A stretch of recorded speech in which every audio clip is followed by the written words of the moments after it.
Welcome to the Town and Country Podcast, Two Churches, One Ministry. I am your host, Jonathan Ilian, and we are glad that you chose to join us here in Waterloo, Cedar Falls, major metroplex that we call it.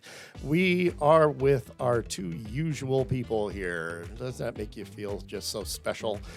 Usual people. That's all. That's ordinary people. I would put ordinary the people. unusual You know what? people. I always build you guys up as some type of wonderful theologians. Now you're just regular people. So we have Pastor Kevin Richter, who is the pastor at St. John's Lutheran Church in Rhinebeck, Iowa. Hello, sir. And I am an unusual person. Yes, so. you are. And I can attest that you certainly are. That's exactly. You got 2 upvotes for that one.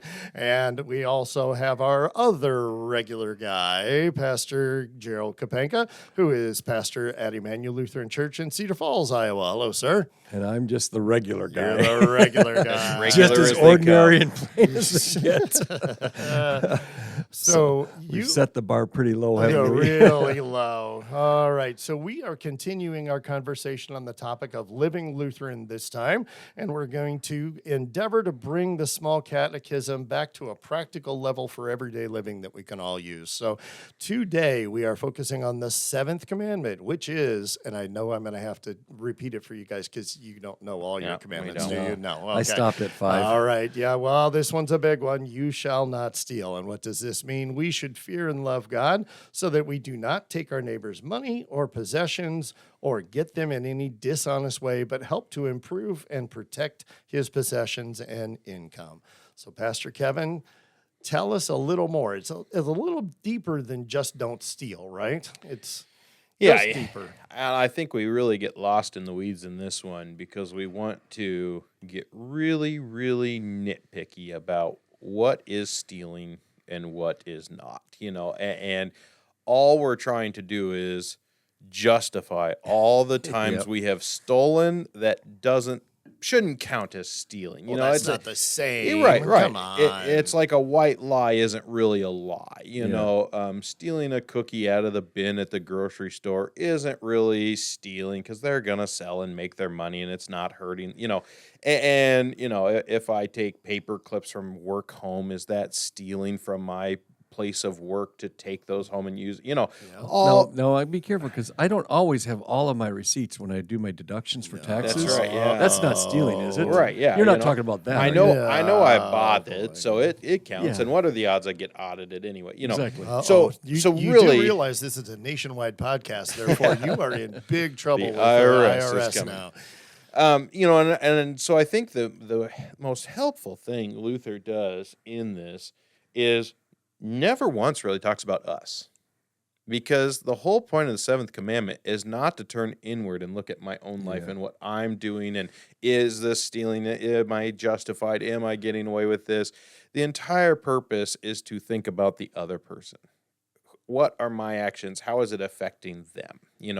And so if I steal paper clips, no, that doesn't hurt. But I have to think about my boss, who's working very hard to try to run a business and putting forth his own money and gambling and risking. And sure, I could say he's making a whole lot more than me, but he's also got the sleepless nights, the stress, all those things that he's got to run the entire budget of the overhead costs, and so by beginning to think about that other person, okay, I don't need these paper clips, and doing that. And, if it's a direct neighbor, I don't need this thing, but he does, and so really it's, instead of focusing on me and what I'm doing, it's always looking to that other person and is what I'm doing harmful to them? Well, a lot of times we could probably justify, no, that's not really that harmful. Like charge the insurance company, they're not hurting any, but instead I want to focus on this positive. How do we help them improve and protect? Really, what am I doing for other people that is improving their possessions, helping them take care of what they have? And if we stay focused and our minds focused on helping others, it keeps us from being so focused on, well, I can do this one little thing, I can steal, because we all know stealing's wrong. That's why we justify it. That's why we're quick to defend it really wasn't stealing, cheating on my taxes, the government has too much tax money and they don't use it wisely anyway, all those things. Instead, how am I using what God has already given me? What do I already have that I'm content with? And how am I using that to better others? How am I being generous like Christ is generous? And how am I just helping other people protect and improve their possessions? And so I was trying to think of examples of this, that if your neighbor's got old junky car sitting in his yard and it just bugs you that you have to look at this thing all the time, and you want to build a fence, but you don't want to pay for it. You want to charge him his half to cover it, all these things that, okay, is this stealing? Is this not? Am I in the right to demand that he pay for this so I don't have to look at his car? Why not just go over and offer to help? Hey, if you're going to work on that, can I help you work on it? Can I help, how do you help him improve his possessions that then, yeah, sure benefits me too. I don't have to look at it, but also just how do I care about this neighbor and this person and help them with that, I was just thinking about how, you were saying, okay, so let's say, for example, that your neighbor has an apple tree. And a lot of times those apples will drop on your side of the fence, right? And then they'll rot. They'll just sit there and they'll rot.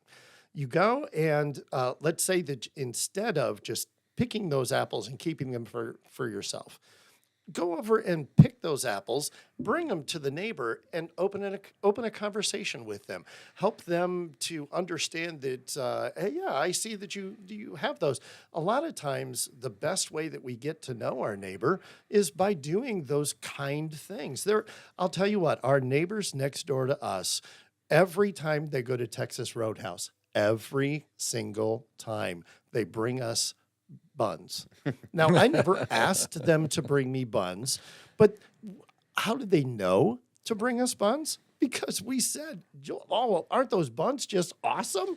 Well, that opens the conversation, and they're really good friends with us now. That never would have happened if we wouldn't have had that conversation.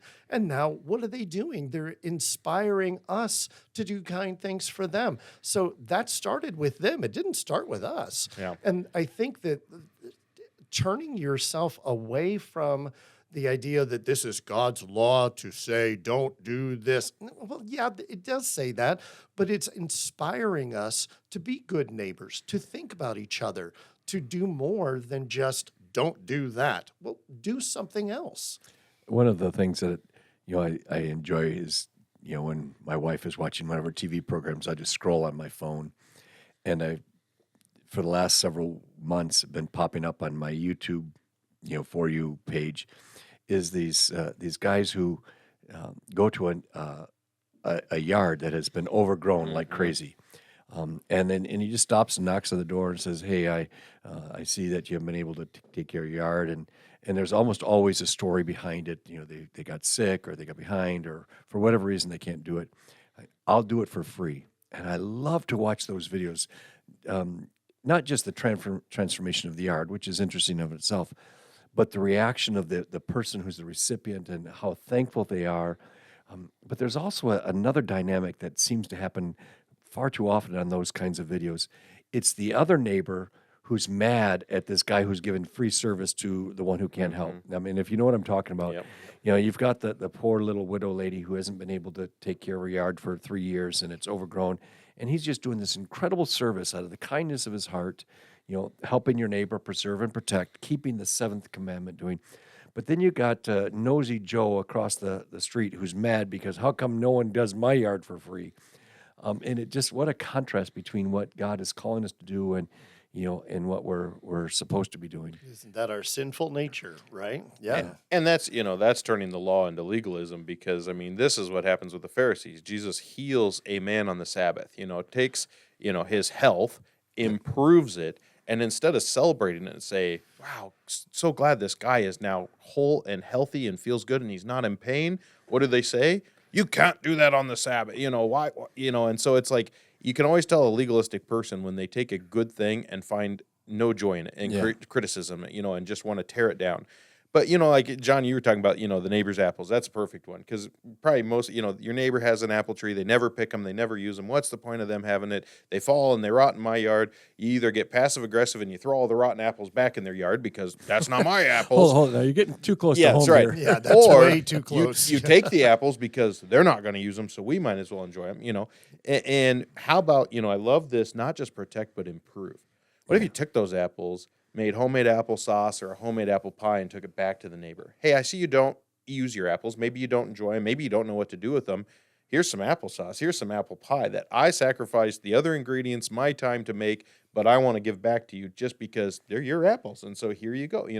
How do we get creative in being generous? And this isn't just limited to next door neighbor. This is all neighbors. Everyone in need. Everyone in need. How do we help them protect and improve their possessions, and really challenge ourselves to just be generous like Christ is generous. And we've all got those horror stories and know those people abusing the systems. And if I stop and help them, they don't really need the help, and all these things that we can get so negative and turned off from just living the life God has called us to live and being gracious, generous, loving people that, and really all it is it gives us an excuse to turn inward and focus on me. I don't have money to give to that person. They probably don't even need it. Plus, I want to go buy this one more convenient thing that I'd like to have, instead of how do I be generous? How do I live this and care about those people around me? So I have to ask this question, though, because, and I think we're absolutely on the right place here in terms of it's not about what I'm doing wrong, but how can I serve and help and protect. But we also have kind of the other side of that coin. And it's been a phenomenon I've heard about for the last, 10 or 15 years, compassion fatigue, where you've got those individuals in your life, in your congregation, maybe in your family, maybe you're one of them, that just seems like all you're doing is something for someone else all the time. And it just gets tiring when you're always having to help the other person, and you always feel obligated because if you're not doing it, then somebody else is going hungry or poor, and you just run out of gas emotionally and spiritually because we spend so much of our time. How do we balance that desire to do God's will in the 7th Commandment versus what today we call compassion fatigue? Well, and it's incredible how God's word speaks right to that, because in Romans, Paul says, do not tire of doing good, right? Like Paul realizes, if you make this sacrifice all the time, you're going to get tired. There's going to be a point where you're just like, I do all this stuff. Does it even make a difference? Does anybody even care? Nobody appreciates it. They just expect it of me now. I've had roommates like that. You offer to buy once, and now every time you go out for a meal, they just look at you like, you're going to buy for me, right? And it's like, okay, because I offered once doesn't mean it should be the expectation, right? There's how do we not tire of doing good? Well, this is part of, the old saying that, it seems like a child's thing, but really is so good for us. Count your blessings.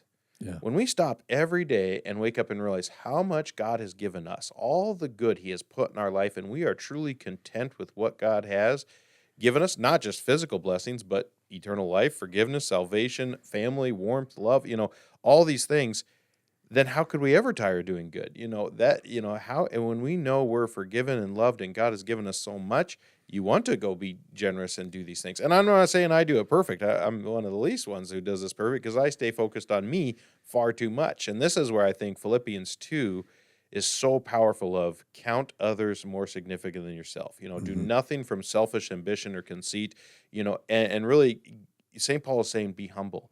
And the best definition of humility I've ever heard, because I was terrible at this, I thought humility meant tear myself down, think of myself as a horrible person so that I think of other people as better. And that's not humility. That's not what we see Jesus do. Humility is not to think less of yourself, but to think of yourself less. Yeah. When you stop looking inward, stop focus on me, what do I have, what am I doing? Oh, I do so much, I'm helping so many people, and you just keep your eyes focused on those other people and think of them, then it's still going to be tiring. This is just part of our fallen, broken world. But when you stop and look at the cross, when you stop and look at everything God's given you every day, and then you look at all those people who don't have what you have, or just, opportunities God has given you to serve, and then you add on Ephesians 10, that these good works were prepared beforehand for, by God for you to walk in. 6:10. Not just Ephesians 10. Yeah, Ephesians 2:10, right? 8, 9, and 10. Yeah. Sorry, Ephesians 2:10. 18, yeah. 20. Yeah, whatever it is. But these it's are in the Bible yeah, somewhere. somewhere in Just go look it Ephesians. up. Read the whole book; it's good for you. That these are good works God has prepared beforehand. That He is bringing these people into our path so that we can serve them and show them the same love we have received from Christ. And how many times have we sinned by just walking right by those people because I'm focused on me and what I'm doing, and that's where I think like we steal, and think about this in Micah or Malachi when God says, "You're robbing me." Yeah. Well, how are we robbing you? You're not giving me the tithe. You're not living the life I've called you to live.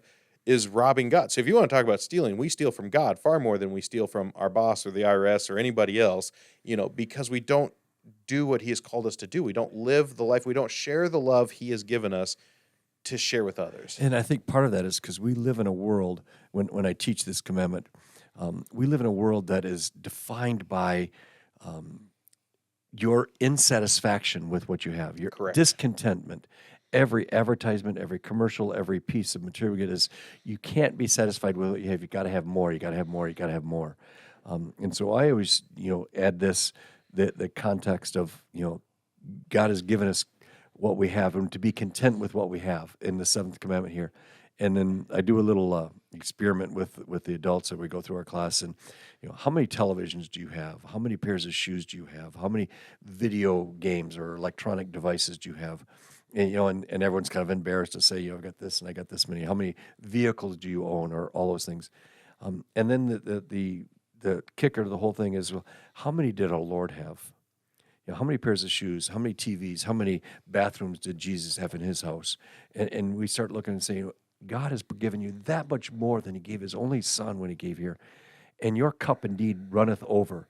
And when you see those things, how much God has given us, we don't start comparing ourselves to what we don't have, but be thankful for what we have. And that allows us to then say, And that's count your blessings, right? Right. See what you have, be content. I think the other part of it is, because we're such a political divided country right now, and we've added baggage to these words and theories that, like, people read Acts 2, and the early church is sharing with everyone. Yeah. If I have Oh. some and you don't, and I'm sharing, again, instead of seeing the beauty in that and saying, how awesome is that they all care for each other? There's no compassion fatigue if you're receiving as much as you're giving, Right. and if these people are loving me as much as I'm loving them, and we're all in this together, that just feels good. So instead of seeing the beauty of everybody sharing, everybody in this being reciprocal, we get, whether blame culture, blame our sinful nature, blame, all those things. We just get so individualized. We get so turned inward focused. I'm doing more than them. This isn't right that I share my things, and this is where the small catechism reminds us, stop looking inward and look outward. How much has God given that you have to share and protect and improve those things for people around you? And I want to kind of just ask one more thing of you, because you're so good at this in your ministry to your family and your congregations. This is something that we need to teach our children. Yes. That this has got to be a part of our catechetical instruction is that giving, compassion, that contentment with what we've received, and that allows us to be servants to others. So, how does that play out in sharing this seventh commandment? Well, I think, one of the things Dolly and I talked about early on in our marriage, it's so easy to throw money at things and okay, I'm giving.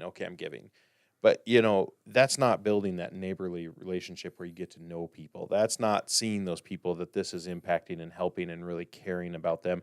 And so one of the things we said is any charitable organization that we are giving to, we're also going to go volunteer and be active with, that we're going to give of our time just as much as our money. Now, we've sinned a lot against that rule because we haven't been very great at it, but Maisie's just starting to come of age where she's old enough to take to a place and volunteer, to go see and meet people and talk to people, and so I hope that we do hold ourselves to that rule that, if you're going to drop off a check, stop and talk to people. Ask what else can I paint a room? Can I clean something? How else what can I pray for? What specific prayers do you have?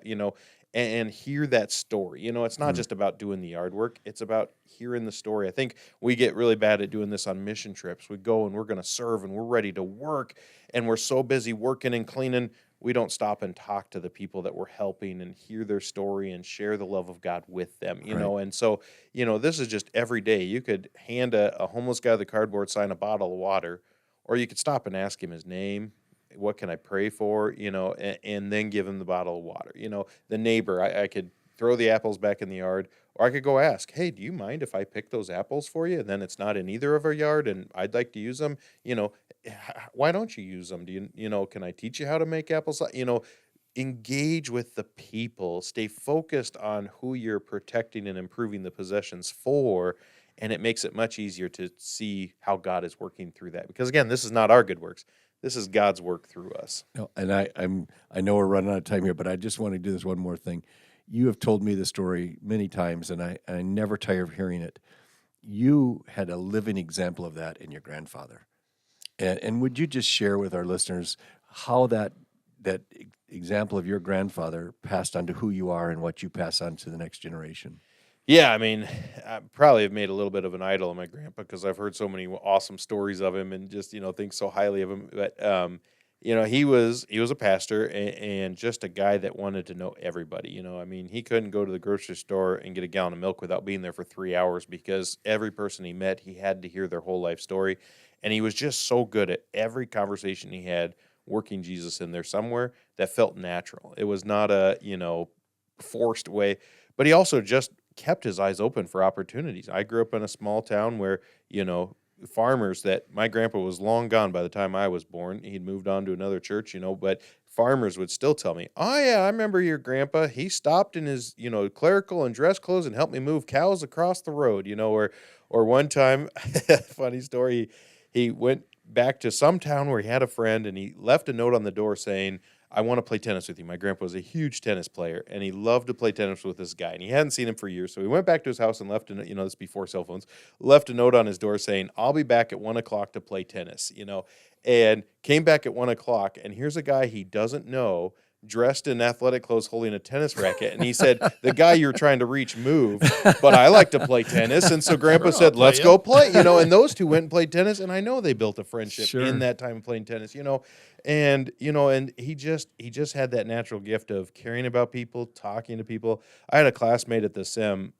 He just blew me away that every time we go out to eat, he would ask people like, "What's your story?" Or, "How are you today?" And if they say good, he'd say, "No, I'm generally asking, how are you doing today?" And just like the care for those who are serving him. Yeah. You're here to serve me, but I want to know, how's your day going? What's your life like? And just people like that just, blow you away of like, wow, how many people do I walk past every day and just treat as if they're not even there, instead of seeing these as opportunities to care for, be generous to, share the love of Christ with, because I'm not thinking about myself and what I got to go buy and what I got to get.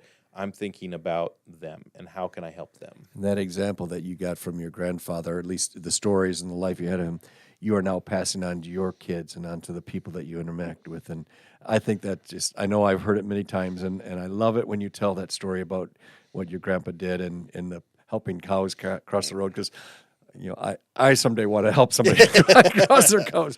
But I just love that as an expression of this living the 7th Commandment. Yeah. So everybody listen. So anybody who needs cows moved, Pastor Kapanka, Immanuel Lutheran Church, just give us a call and we'll set up a schedule for you. Oh yeah, see you. I just helped to fulfill your I'm dream. willing to do it. So it's very good. So special thanks goes out to our audio engineer, Mr. Dave Kaler, for helping us with all of this. Want to remind everybody one more time that if you have questions for Ask the Pastors, send in your information to podcast@emmanuelcf.com and we can get those questions answered for the next time that we do this. So on behalf of Pastor Kevin and Pastor Kapanka, I am your host, Jonathan Nillian. We invite you to come back again next time as we bring you the next installment of the Town and Country Podcast. Thanks again and have a great week, folks.